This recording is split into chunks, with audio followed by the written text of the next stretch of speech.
उस्मान की शादी को 5 साल हो गए थे, मगर अभी भी उसे बाप बनने का सुख नहीं मिला था। उस्मान की बीवी सायरा की गोद नहीं भरी थी। उस्मान के अब्बा बेचैन रहने लगे। उन्हें यह चिंता सताने लगी कि वे पोते या पोती का मुख देखे बिना है इस दुनिया से चले जाएंगे। तभी किसी ने उन्हें बताया कि पास वाले गांव में एक पहुँचे हुए मुल्ला जी आए हुए हैं। वे जिस किसी को भी तावीज़ देते हैं उसकी हर मुराद पूरी होती है। इतना सुनना था कि उस्मान के अब्बा अगले ही दिन उस मुल्ला जी के पास पहुंच गए। मुल्ला जी ने कहा, मैं घर आकर आपकी बहू को पहले देखूंगा कि उस पर किसका साया है, और हाँ, साया तो दूर करने में खर्चा भी आएगा। आप पैसे की परवाह मत करना, बस मेरे बेटे और बहू को औलाद का सुख दे दो। उस्मान के अब्बा उसी वक्त मुल्ला जी को अपने साथ ले आए और उन्हें बैठके में बैठाकर उन्होंने उस्मान व सायरा को बताया, इस मुल्ला जी का तावीज़ से तुम्हारी औलाद की चाह पूरी हो जाएगी। बस तुम दोनों को इनकी हर बात माननी पड़ेगी। थोड़ी देर के बाद उस्मान की बीवी सायरा को बैठके में बुलाया गया। जैसे ही मुल्ला जी की नज़र सायरा पर पड़ी तो वो उसे पाने के लिए बेताब हो गए। हो भी क्यों ना, सायरा थी ही इतनी खूबसूरत। सुर्ख गाल, गुलाबी होठ, गदराया बदन, जिसे देखते ही कोई भी मदहोश हो जाए। मुल्ला जी किसी भी कीमत पर सायरा को अपनी बाहों में भरना चाहते थे, इसलिए उन्होंने अपनी चाल चली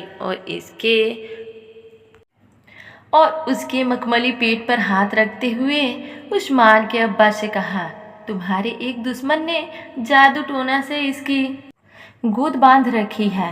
जब तक इसको खोला नहीं जाए तब तक यह मां नहीं बन पाएगी।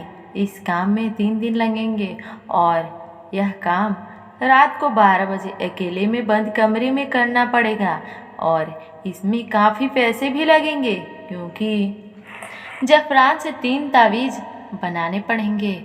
उस्मान और सायरा को तो औलाद की इतनी चाहत थी कि उन्होंने फ़ौरन हाँ कर दी। उस्मान के अब्बा ने 50,000 रुपये उस ढोंगी मुल्ला जी को दे दिया। उन्होंने उसके घर में एक कमरा ले लिया और कहा, जब तक पूरा इलाज ना हो जाए तब तक कोई भी कमरे में बिना इजाज़त के अंदर नहीं आएगा। मुल्ला जी शाम ढलते ही कमरे के अंदर लुबान जलाकर कुछ बुदबुदाने लगे। कभी उसकी आवाज़ तेज हो जाती तो कभी शांत। मुल्ला जी कभी किसी की बात करने का नाटक करते तो और कभी चिल्लाते, तू इसे छोड़कर चला जा वरना तुझे इसी भस्म में कर दूंगा। क्यों इस बच्ची के कोख पर बैठा है?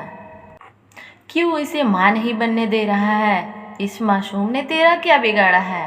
इस तरह मुल्ला जी ने कई घंटों तक यह नाटक जारी रखा और रात ढलते ही उन्होंने सायरा को अपने कमरे में बुलाया और उसे एक तावीज़ देते हुए बोला, इसे अपनी शर्मगाह में रख लो और चुपचाप लेट जाओ। 1 घंटे तक बिल्कुल भी हिल डुल मत करना। हाँ, इस 1 घंटे के लिए अपने बदन पर कोई भी सिला हुआ कपड़ा मत पहनना। बिना सिला हुआ कपड़ा जैसे चादर से अपना बदन ढक लो। सायरा तो बिल्कुल भी औलाद की चाह में अंधी हो चुकी थी। वह उस पाखंडी मुल्ला जी की हवस भरी निगाहों को भांप नहीं पा रही थी। सायरा ही क्या, उसके शौहर और ससुर भी औलाद की चाह में कुछ नहीं भांप रहे थे। इसलिए उन्होंने सायरा को उस पाखंडी मुल्ला जी के पास अकेले बंद कमरे में भेज दिया था। उनकी आंखों पर अंधविश्वास की पट्टी जो बंधी हुई थी, उधर बंद कमरे में सायरा ने अपने बदन से सारे कपड़े उतार किनारे रख दिए और चादर ओढ़कर एक चटाई पर लेट गए। उस पाखंडी मुल्ला जी ने सायरा के पास आकर अगरबत्ती जलाई, पूरे कमरे में खुशबू से महकाया और कुछ बुदबुदाने लगा। फिर वे सायरा से बोले, अपनी आंखें बंद करके चुपचाप लेटी रहो और कुछ भी बोलने की कोशिश मत करना, वरना सारा किया कराया पर पानी फिर जाएगा। फिर तुम कभी मां नहीं बन पाओगी। सायरा चुपचाप लेटी थी और पाखंडी मुल्ला जी तावीज लेकर उसके होठों से रगड़ते हुए कुछ बुदबुदाने का नाटक करने लगे। धीरे धीरे उसके बदन को सहलाने लगे। उनके इस रवैये पर सायरा हैरान थी, पर औलाद पाने की चाह में वह कुछ बोलने की हिम्मत नहीं कर पा रही थी, जिसका वे पाखंडी मुल्ला जी फ़ायदा उठा रहा था। मुल्ला जी सायरा का बदन सहला रहे थे और उस तावीज को उसके शर्मगाह के पास ले जाकर छेड़छाड़ करने लगे। जल्द ही सायरा की जवानी उफान पर आ गई और वह मुल्ला जी की इस हरकतों से मदहोश होने लगी। सायरा की हवस जाग उठी थी। पाखंडी मुल्ला जी की इस हरकत ने उसके अंदर जोश भर दिया और इसका फ़ायदा उठाकर उस मुल्ला जी ने उसके साथ खूब मज़ा किया। औलाद पाने की चाह में सायरा उनके सामने पूरी तरह से बीत चुकी थी। इसी तरह उस पाखंडी मुल्ला जी ने 3 दिन तक सायरा की देह के मज़े लिए और उसके जिस्म से खूब खेला। 3 दिन बाद उन्होंने उस्माना और उसके अब्बू से कहा, जल्दी ही तुम्हें खुशखबरी मिल जाएगी, और वहाँ से चले गए। 1 हफ्ता गुजर गया, पर सायरा को उम्मीद की कोई किरण नज़र नहीं आई।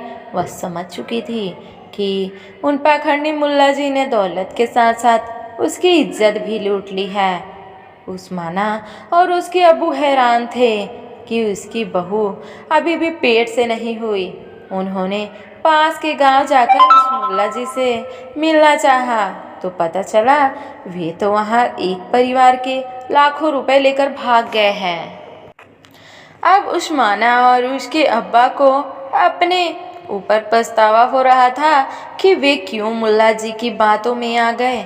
बाद में उन्होंने एक अस्पताल में जाकर एक लेडी डॉक्टर से सायरा का चेकअप कराया, तो उन्होंने बताया कि सायरा की बच्चेदानी में सूजन है, जिसकी वजह से वो अब मां नहीं बन पा रही है। 2-3 महीना इलाज से सब ठीक हो जाएगा, और हुआ भी यही।